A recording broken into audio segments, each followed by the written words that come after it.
You're listening to The Bob Zadek Show, a full hour of libertarian discussion with the smartest guests on radio. Live, spontaneous, and thoughtful.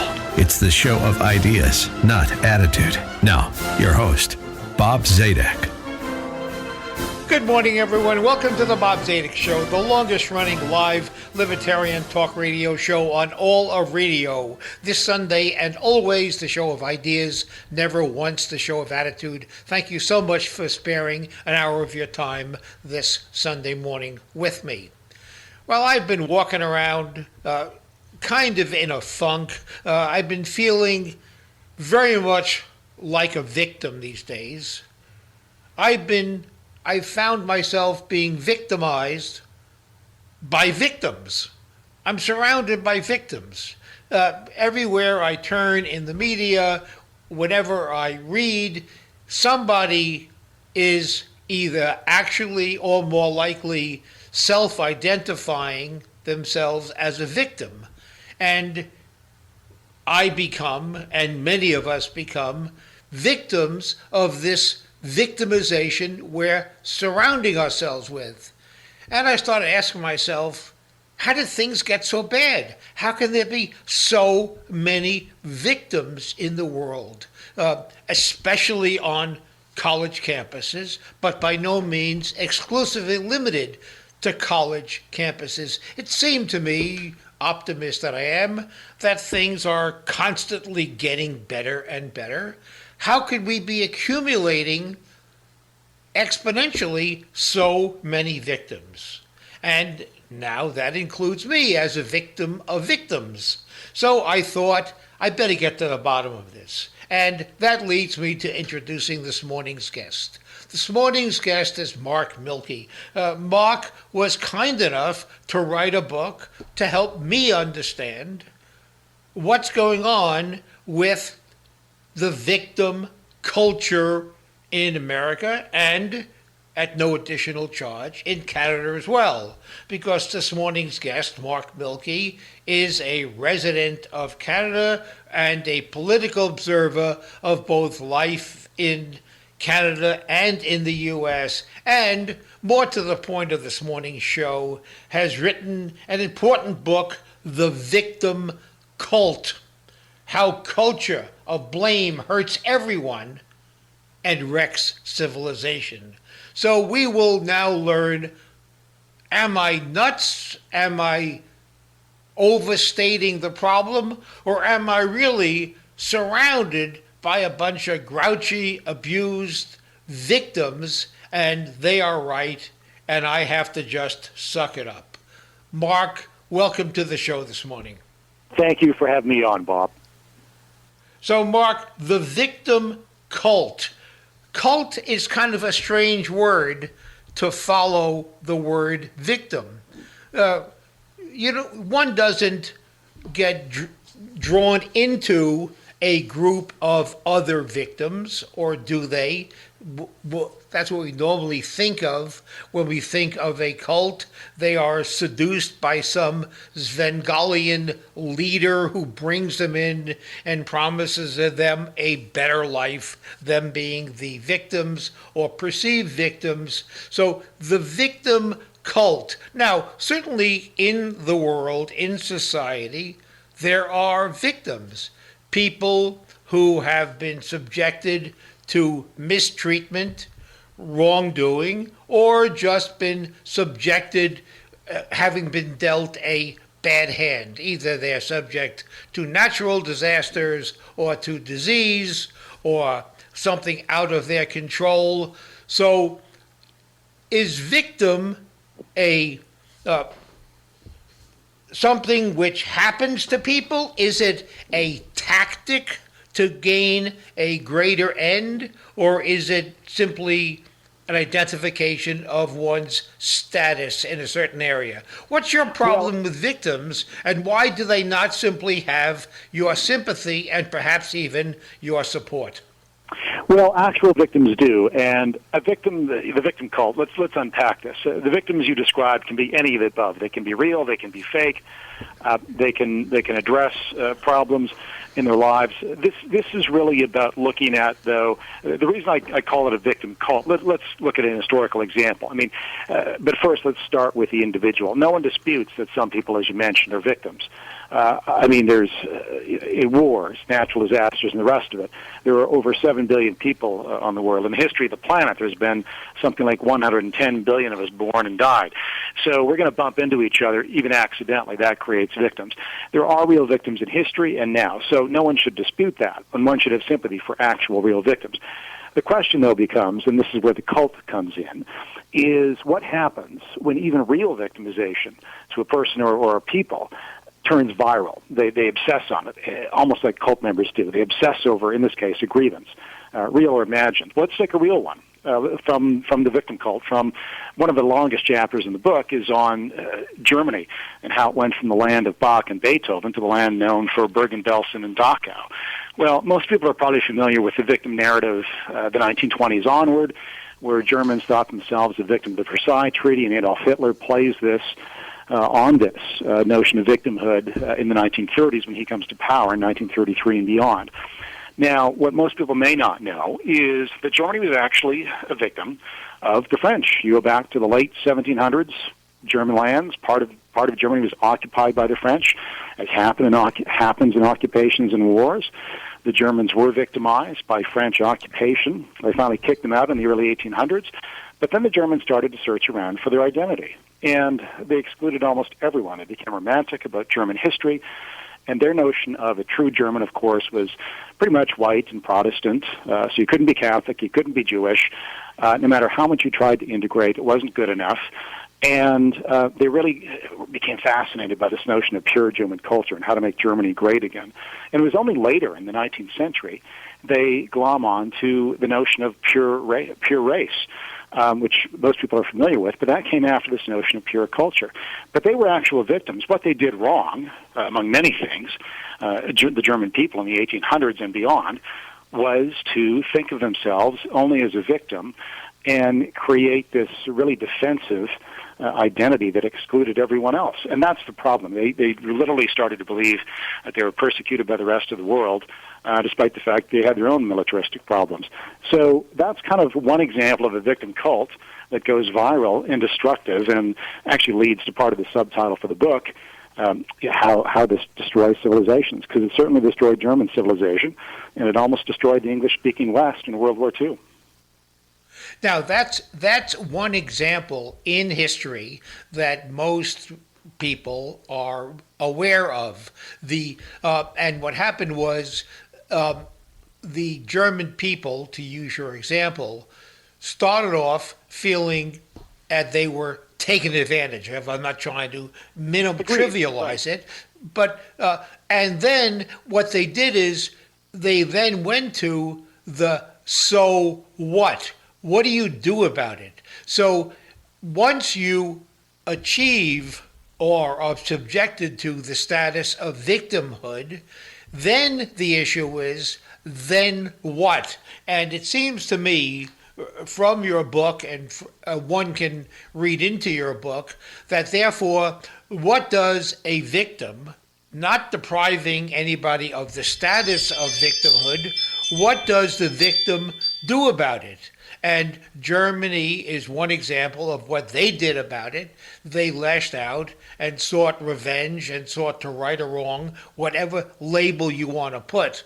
And that was one approach. Now, there are, of course, lots of other approaches. And in your book, you mention and you discuss, in drawing various comparisons, another class of victims and how they set about to right the wrong of their victimhood. And the class you discussed in the book with great authority and supported by lots of data is the Asian American community, but Asians who immigrated to this country, and they were also the subject of they became victims, victims as a result of, at first, racial bias, which then found its way into the statutes. So private racial bias became governmental racial bias, and how another class of victims, that group, dealt with their victimhood. So tell us the story briefly from your book of just another example of how a group who are clearly victims, as that term is defined, how they dealt with it, because that's important to show the comparison. That is to say, there's more than one way to deal with victimhood once you have that status. Early Asian Americans are indeed a great example, Bob, of a counter narrative, you can put it that way, or a counter approach to actual victimization. I mean, listeners should understand we've now dived in the deep end of victim cults. In the book, I described them in kind of three categories: mild, moderate, and murderous. And we started with the most extreme example, Nazi Germany. But let's go to Asian Americans. On the moderate side, I'd say in this sense, they were victimized for a century. If you look at the early Chinese immigrants, initially welcomed to the West Coast around the time of the gold rush in San Francisco and beyond, but very quickly things turned sour. And there's heavy-handed discrimination, local ordinances against merchants in Chinatown and San Francisco, for example, and later on in the later 19th century across the United States. But what they do, what early Asian immigrants and their children and grandchildren do, really for a century, is push back, I would say, in four ways. But they don't simply take it. And I wouldn't, I don't argue in the book, in the victim cult, that anyone should simply take victimization when it's real. One should push back. So a good example of pushback does come from the early East Asian community. So let me give you an example from San Francisco in 1894.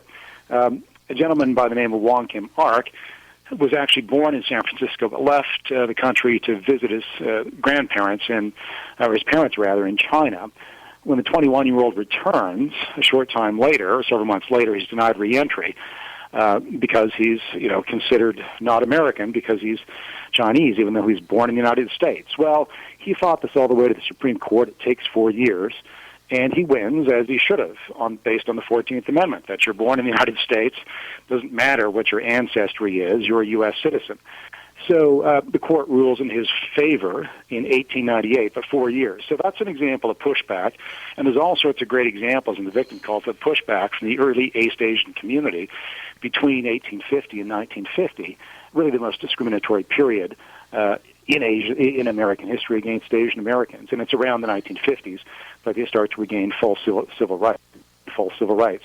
So that's a very different approach than the German one we talked about a moment ago. It's also, there's another element to it briefly, which is the Germans, after 1800, they refused to learn from other cultures. There's a lot of fear about cultural appropriation these days, and on one level it's quite silly and counterproductive because what you do is, one of the chapters, what you do, let me back up, is you want to learn from other cultures and see why people succeed and why they don't, and take the best of other cultures, even if they've been ones that have oppressed you at some point. Why did they succeed and why have I not? So one has to ask that question. Now, early Asian Americans, in that sense, took the best of America, but also improved it, but they refused to become permanent victims.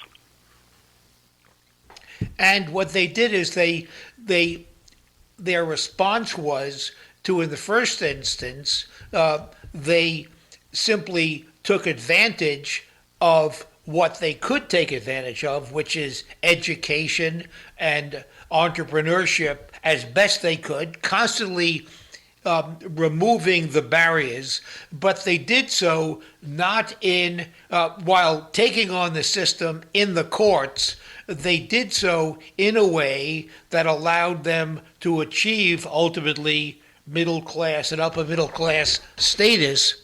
And over time, as one would have expected, they became accepted. And over time, that's the important concept, the discriminatory effects of this litigation and the legislation simply disappeared, and it to the point today where the a class action has been brought, I believe it's a class action, on behalf of Asian American students who are now being alleged to be discriminated against by Harvard and other universities because too many of them are getting into college, and Harvard has determined in their the phrase usually is infinite wisdom, but I dare say it's infinite lack of wisdom, that too many Asians make the educational experience not so good anymore. So Harvard, it is alleged, is discriminating against Asians. So they have now gone full circle, having overachieved in the eyes of some. Now the discrimination is starting again. But once again, the battle is being fought in the courts. Now, in your book and in some of your public appearances, when you explain the thesis of your book, you make reference to what's going on in college campuses, which is now the current one of several, but certainly an important battleground, if you will, where the victim cult is in full bloom. So tell us how college students perceive themselves to being victims of what, and how does it achieve almost cult-like status? Well, there are a number of great examples. In fact, you can find some almost weekly, can't you, from college campuses across the country. Some of the examples I give in the book, UCLA in 2013, there's a student who feels aggrieved, a number of students who feel aggrieved and say the classroom has become hostile and toxic, and they start something called the Students of Color at UCLA, a UCLA campus. And one student, says he's founded this to fight, quote, microaggressions. Now, what's happening here? I mean, has UCLA all of a sudden turned into a bastion for David Duke or something? No, what's happened was there's a professor by the name of Val Rust at the time who's 80 years old who teaches comparative education, and he's marking essays and insisting that students actually use proper grammar, proper capitalization, insists that they use the Chicago Manual of Style. And one particular student doesn't like this, doesn't want to learn the system, so to speak, and comes up with this notion that this is discrimination, this is microaggression. This goes viral. And the university, in essence, eventually takes the student side, puts a monitor, really, in this 80-year-old professor's classroom, who's well loved by most students, by the way. But this is an example of where I think this is more than just a bit of a fake victim claim. It's an example, though, of where a student gains power vis-a-vis his, I would say, someone much more informed and worldly than him, who's lived for many more decades, obviously, but it gives a student a feeling of power vis-a-vis the professor, and the administration gives into this. This is a mistake. So these sorts of examples, they were rife. Yale in 2015 over Halloween costumes, where the campus erupts because one professor sends around a note saying, "I trust you to wear the right type of costumes," unlike the administration, I'm paraphrasing now, who seems to think you don't have judgment here, or Evergreen State College and Brett Weinstein, a couple of years back, who's a left-wing professor, voted against, didn't like either Gulf War, voted for Bernie Sanders in 2016. Well, the campus erupts against this very left-wing professor when he refuses to leave the campus for a day because his skin color is deemed the wrong skin color, and he's supposed to take off the day to leave it to black students and others. And he refuses based on the notion that this is, again, an attack on the individual. And this is what you see in these new victim cults, where they're creating new victims, actual victims of discrimination, Asian Americans at Harvard, because of a preference for other minorities, maybe black Americans in that case. The big problem in all of this is people are forgetting to look at people as individuals. Instead of, they're looking at all of us as only whatever skin color we have or whatever ethnicity is or background is. So there's a loss of the individual and looking at the individual now and in history. And that's the tragedy, because this is the mistake that movements always make. They want to make you or I or someone else make up for some past wrong against one's own tribe, But one should forget about the tribe and say, how do we improve the lot of individuals? How do we look at people as individuals? The moment you forget that, you get these nascent victim cults on campus and everywhere else in the United States and around the world even, and it's actual individuals who are sacrificed to this collective. And that is in part at the core of what I call these victim cults. Now, there is a movement that never seems to go away, seeking reparations for prior wrongs, slavery being the best example. Is the reparations movement, which is still appears to be very much alive in American politics, is that a good example of victimization and a claim of entitlement, in this case, economic compensation? And if so, how do you apply the lessons of your book to the issue of reparations? And Mark, before you answer, compare that, if you will, to a parallel policy issue, which is, as most of us know, during World War II, in one of the very dark moments of recent American history, President Roosevelt interned Japanese Americans, citizens, if you will. They were interned in camps in the Western United States simply because they were Japanese. That was their only crime. And that was a shameful period. The Supreme Court found it to be constitutional. Shame on them. That decision, the Korematsu decision, was recently reversed just to right that wrong. And our country, somewhat quietly, paid reparations to those Japanese Americans who were interred in the camps. So when you apply the lessons of your book to the issue, the very, very bitterly fought, everybody has an opinion on it, issue of reparations, show how the lessons of your book would apply to the parallels of paying reparations to Japanese Americans who were interred in camps in World War II versus the claim for reparations to be paid to black Americans today to compensate for slavery. Well, you're raising a number of excellent questions, Bob, that relate to really this question of how do we look at history and should we compensate? Should we offer reparations? And the answer to that is not simple, in that it's an art more than a science. I mean, some people get the impression from the title of the victim cult that maybe the tone is people should just get over things, never mind, move on. Well, in some cases, yes, especially if their victim claim is fake, and even sometimes when it's real, maybe you can take that approach. But what I try and do in the victim cult is actually say, when is it proper to compensate people?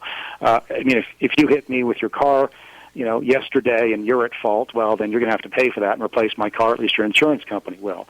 So the question is also about the right cause and effect link, because the reparations issue is also about something that happens in history, and it's the cause of my income or lack of income today. I mean, in essence, that's the claim made by some black American leaders, for example, that's the reason for the disparity in outcomes between black Americans and other Americans today. So it's an art more than a science. But let's look at two clear examples, the ones you raised, of where you compensate and perhaps where you don't. Right after the war, it makes sense to compensate Japanese Americans for the loss of property and, in fact, the wrongful internment during the war. And there was some compensation in the 1950s, and I believe a little bit more in the 1980s. I would actually argue it wasn't sufficient, and that in both cases they should have been fully compensated for their stolen property. And if you can even ever compensate really for the time lost during the war by being put into an internment camp, or the issue of slavery. Let's go back to the late 1700s when Quakers would release their slaves and give them compensation, and rightly so. They gave them property, they gave them money, because they recognized that they had committed a great evil. against those with a different skin color, black Americans. So there is a case to be made for compensation, for restitution. Now, the question is, when does that end? And this is where the art more than a science answer comes in. Are we really sure that the cause of, say, the disparities in black incomes, the average black incomes, for example, today vis-a-vis white Americans or Asian Americans, is due to slavery, which ended in 1865? I would argue, and I do argue in the book, that the answer to that is no. And as others, such as economist Thomas Sowell, have argued, you have to look at more recent cause and effect links to outcomes today. The black American family was mostly together until the 1950s. Educational levels were improving. The standard of living was improving all the way to the 1950s. And then you saw a decline in educational standards in schools. You saw a breakup of the black American family on average. These are more correct cause and effect links to outcomes today.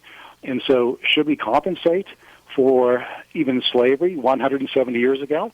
I would argue no, because I think the waves, the tides of time and successive generations have washed over cause and effect so much that you should always look for the more recent cause to claim defect, as opposed to something that happened 150 years ago, no matter how horrible and evil, which is what slavery was.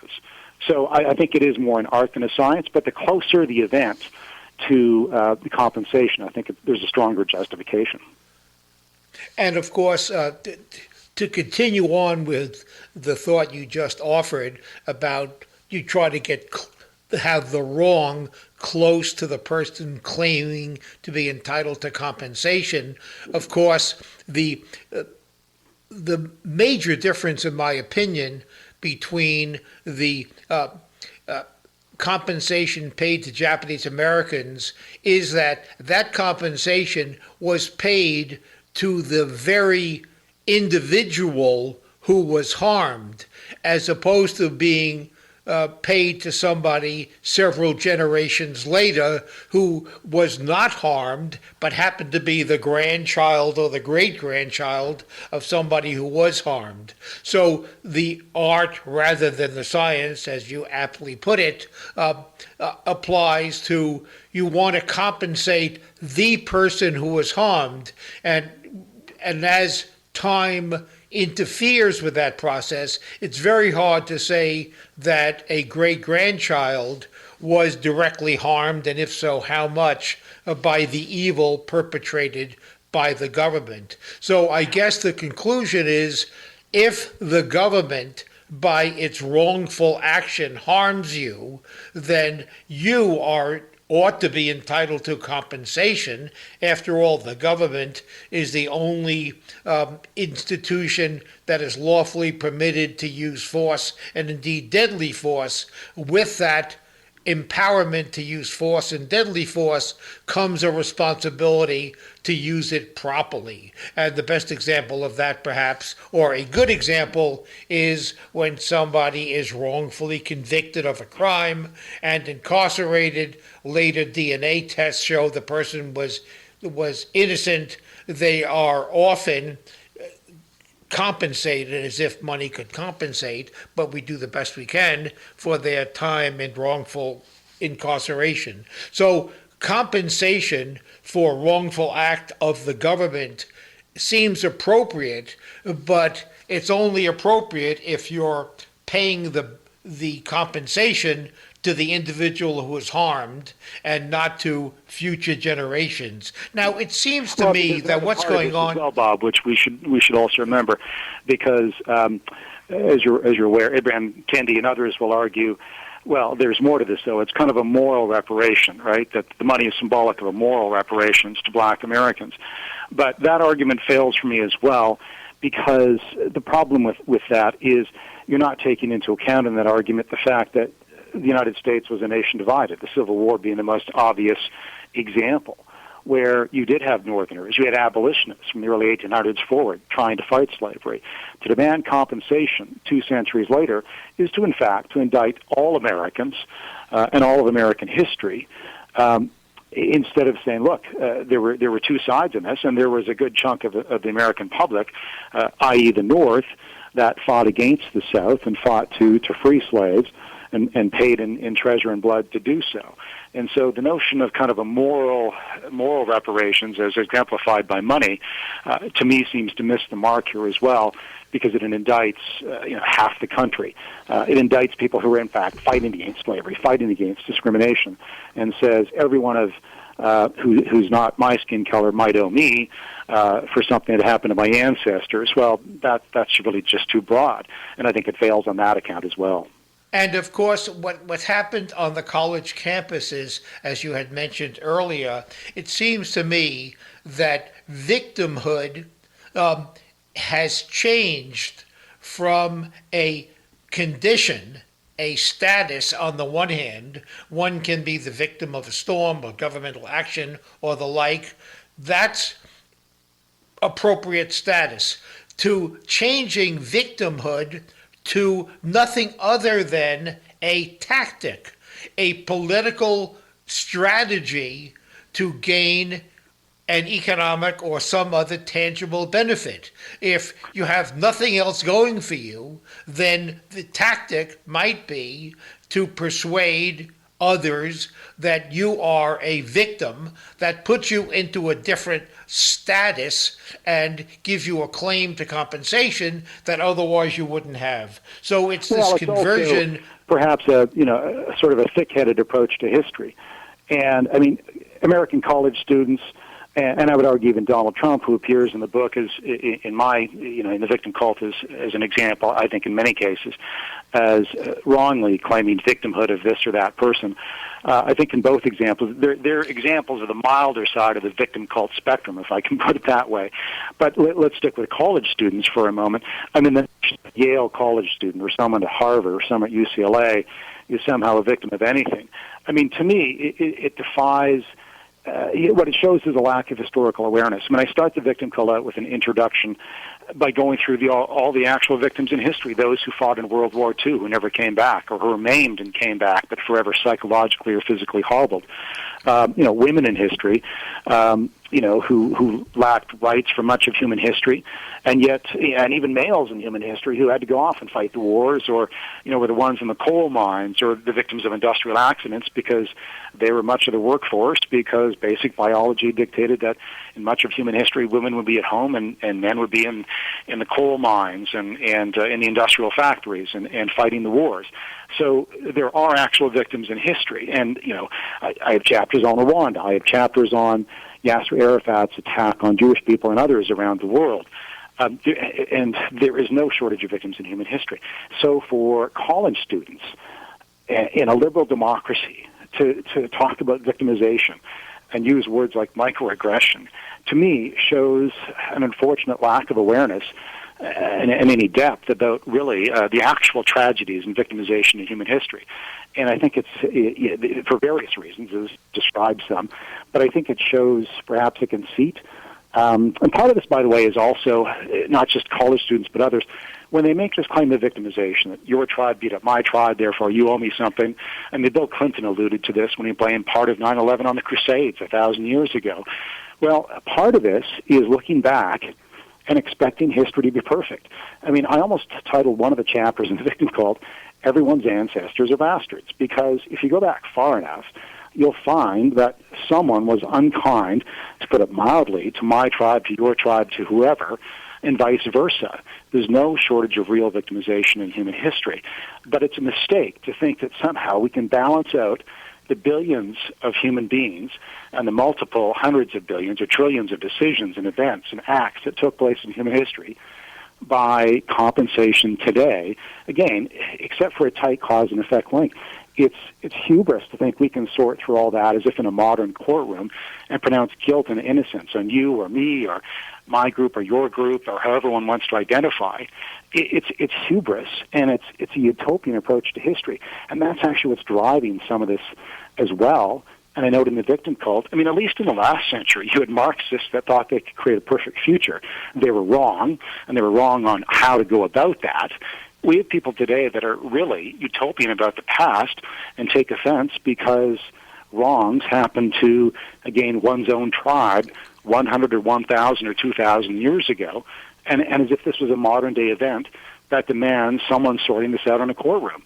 It's really quite an absurd view of history, and that's also what's driving some of these victim cults, as I call them. In your book, and you alluded to this a second ago, and I want to go back to it, you mentioned in a chapter when you discussed the Palestinian conflict in general, but most specifically is Yasser Arafat, a name that is fading into distant memory. People don't recall, I dare say, much about him. But the reason I want to mention this and go back to it for a moment is Yasser Arafat found the political benefit in victimhood to be more valuable than fixing the problem. And he was offered an opportunity to achieve almost everything that he wanted in exchange for peace and some truce in the Middle East. And as you tell in the book, he turned it down, concluding, making the crass political calculation that he's better off retaining victimhood status rather than fix the problem. So speak to that a little bit, because that goes to the point I made a bit earlier, I think, in that victimhood is often more valuable as a tactic than it is as something to be fixed. Indeed. Whether you're a 19-year-old trying to gain some leverage over your professor, your administration at a university in the United States, or whether you're Yasser Arafat, really the then equivalent of today's Hamas and Hezbollah, as people know. Yasser Arafat, leader of the Palestinian, the PLO, and then later the Palestinian Authority, but in essence a terrorist. I mean, that's his career. That's who he is.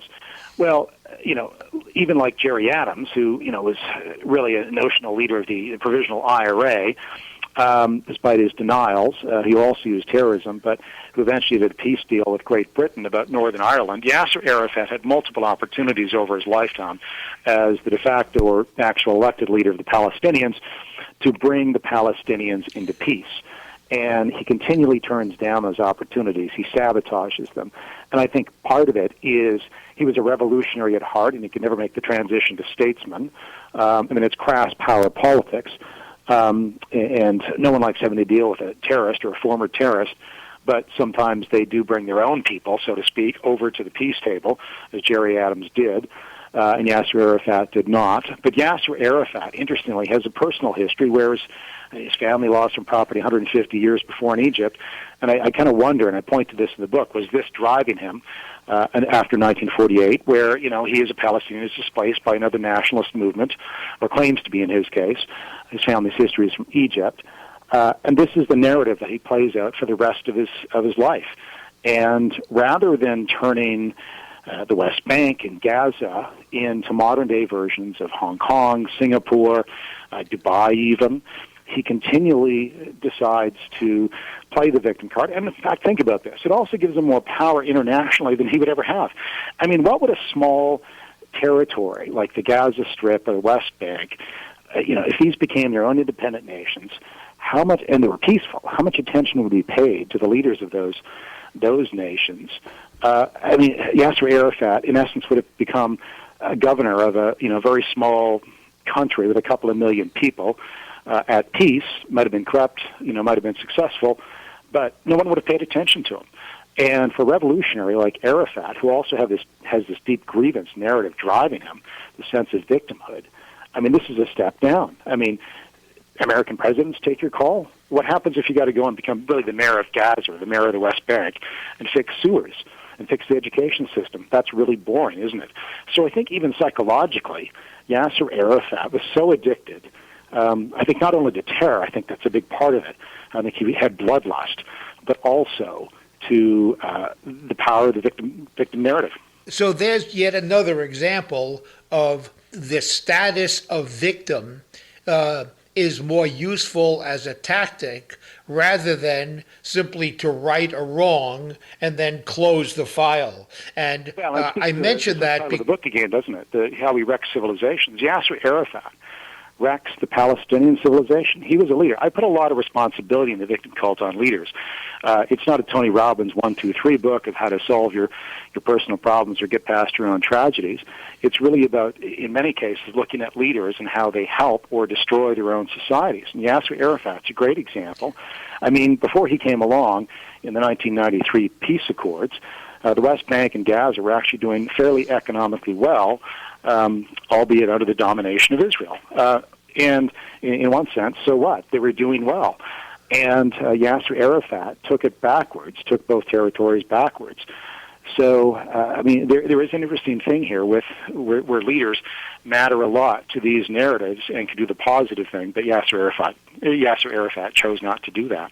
In your book, you seem to be addressing, but I'll invite you to correct me if I'm misreading something, you seem to be addressing two opposite audiences in a very interesting way. You seem to be, on the one hand, offering advice and useful observations to the non-victims, how to better understand and behave somebody else's claim to victim status. So you're addressing the non-victim and you're offering lessons to them, and you're also addressing the victims themselves and offering observations that maybe their behavior or their perception of themselves as victims also should be the subject of some thought.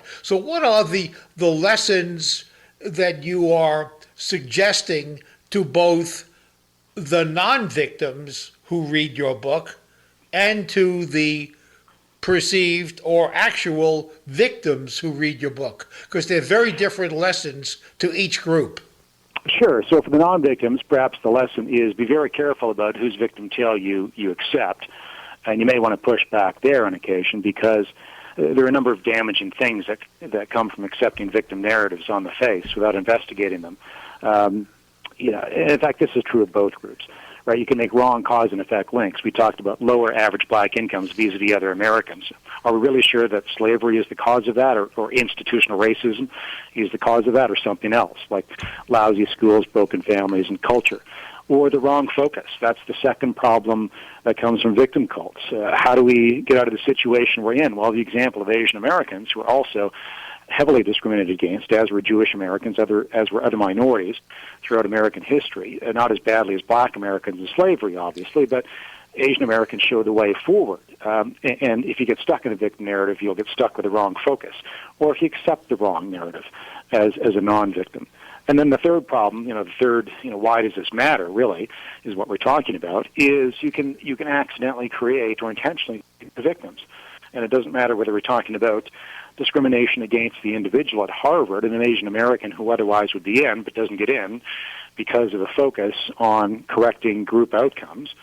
So affirmative action, racial quotas, really at the universities. If you're not careful, you create new victims. If you accept a victim narrative that turns out not to be true, or is making the wrong cause and effect link. And of course, in the worst case scenarios, as we've talked about, whether it's Nazi Germany, whether it's Yasser Arafat, or whether it's the Rwandans before the genocide, where the majority group says, we're victims of you, Tutsi minority, you, the Tutsi minority, well, you can create actual new victims. So that's the danger for those who aren't victims in a society already, and even those who are, that you continue really creating new actual victims when, the solution to that, the remedy to that, is to stop looking at people as part of the collective. And maybe that's the message for both groups. Like, don't accept a victim narrative on its face, especially from, I would say, maybe the younger, those who are younger who don't, have a grasp on history, but also from political leaders who are doing it for less than noble reasons. So I think that's part of the, why does this matter? Well, people make wrong cause and effect links, focus on the wrong thing, the past as opposed to the future, and they end up creating new actual victims. And this is all over the spectrum. So that's kind of a lesson. But it's hard to talk to those who are actual victims of some tragedy. And again, I wouldn't downplay that. And this really isn't a psychological self-help book. It's really about what should leaders do and what should responsible people do. And I think part of the fascinating development in American society right now is so many people claim to be victims, or they're using past victimization, some wrong that happened to their group, to try and extract a favor or a privilege in the present, that they forget really what makes America one of the best nations on the face of the earth, which is Harry Truman's old adage of the buck stops here, people taking responsibility, saying, yes, a wrong happened, and it did, and if we can correct for it right now, let's do that, but let's not spend the next 200 years doing what most civilizations in history have done, which is starting wars over past wrongs. Stand up for yourself, demand equal rights as an individual, to be sure, but don't try and correct thousands of years of human history. See what you can do now to make America a better place. You used a phrase earlier in the show that I want to come back to, because I always perk up when the phrase is used. You use the phrase in making a point, Mark. You use the phrase microaggression. It was only incidental when you were responding to a question that I had. And the reason I want to come back to it is, if ever there are two words that cannot exist side by side, it is micro and aggression. A microaggression, one neutralizes the other, in my opinion. If it is micro, it can't be an aggression. It's impossible. It's too small. And the fact is, it's too trivial. And if we are at a stage in our society that college campuses become a battleground to get rid of microaggressions, that tells me that if that's the level that has of wrong that has to get our attention, we are in great shape. Because if we're down to having gotten rid of all of the major aggressions, like putting a bullet in somebody's head, if we're rid of all the major aggressions and we're down to the micro level, victory has been achieved. We're done with problems on college campuses. So it seems to me that it's microaggressions, the only reason it gets discussed is because we have to be led to believe that it is so pervasive that millions of microaggressions equal a major aggression and therefore warrants governmental attention. And the whole issue of microaggressions is by definition not an issue whatsoever. And that's what seems, that's the level of victimhood on campuses, which means case closed, there are no more victims. Well, and that's perhaps one of the better ways to set the victim cult in a certain context, which is that Americans have come so far, as frankly much of the Western world has, over the last 70 years in the post-war world, on issues of race relations, on much else, that to claim to be a victim today, I mean, one has to, and this happens, say that the absence of smoke must mean that the fire is even more well hidden, right? And that's what happens with these microaggressions. This notion of at UCLA, which I mentioned a moment ago, and this issue as a student complaining of microaggressions from an 80-year-old professor correcting his grammar. There's another example at UCLA where one of the committees there, investigating racism, says really people aren't aware that they're victims of racism, so we must inform them that they're victims of racism, and they come up with all these academic reasons and studies to do so. In essence, people are getting along just fine. They don't sense that they're being discriminated against, and yet we must inform them that someone looks at them the wrong way. They must be a victim of something. There must be some hidden racism in that person's head. And the bigger context really is that there's been such progress based on the individual, which was Martin Luther King's dream, of course, treat people based on their character, not their color. I mean, his famous 1963 I Have a Dream speech. There's been such progress on that. I would say the apogee of that was the late 1960s, early 1970s. And then because movements always kind of want to keep going, people keep finding things that they argue is evidence of discrimination, as opposed to saying, look, the key goal here is to treat individuals as individuals. So don't discriminate against Asian Americans today at Harvard because they're not the, quote, right minority, but treat everybody as an individual and look for actual cause and effect links. The cause of lower black American incomes today, even though there's been great improvements there, the average, you have to look at why the average exists. As Thomas Sowell, and I quote Thomas Sowell in The Victim Cult as well, you have to look for, again, the education, cultural, and family reasons for why there are disparities and why Asian Americans are at the top of the income heap. So the Pacific class, as I call them in The Victim Cult, and why they succeeded, and learn lessons from them. But yes, I mean, part of the reasons people are obsessing on what they call microaggressions is because the United States has been incredibly successful at moving forward. Now, you can always find a personal bigot, or you can find a cop who does the wrong thing at the wrong time, but that's no reason to tear one's society apart. Instead, I think it helps to look at not only the progress, but keep getting focused on the individual. That's always been the goal of a liberal democracy, not correcting for every wrong in history, but correcting for what happened yesterday or 5 years ago, but not for what happened 200 years ago. That's unfixable. What's fixable is today. And again, focusing on the individual as an individual in law and policy.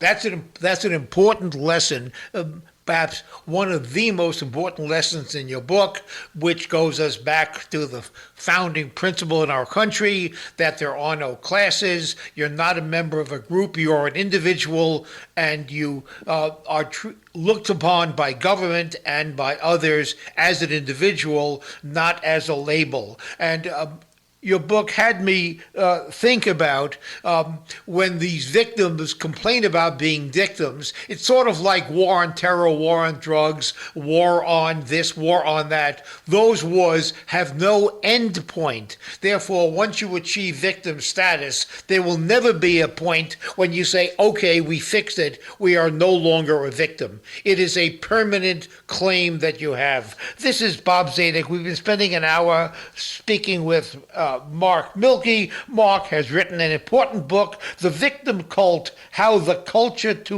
of Blame Hurts Everyone and Wrecks Civilization. Mark's book is an important read. I hope you'll seek it out. Mark's name is spelled Milke. He tells a wonderful story. I invite all of you to read it. I hope you've enjoyed the podcast or the live show. If you have, please share with me any comments you might have about the podcast or the content of the show. Thank you so much. Thank you to Mark. Thank you. And the easiest way to find the book is victimcult.com. Thanks much. And thank you to my friends out there. I'll be back again next Sunday. Have a good rest of the weekend.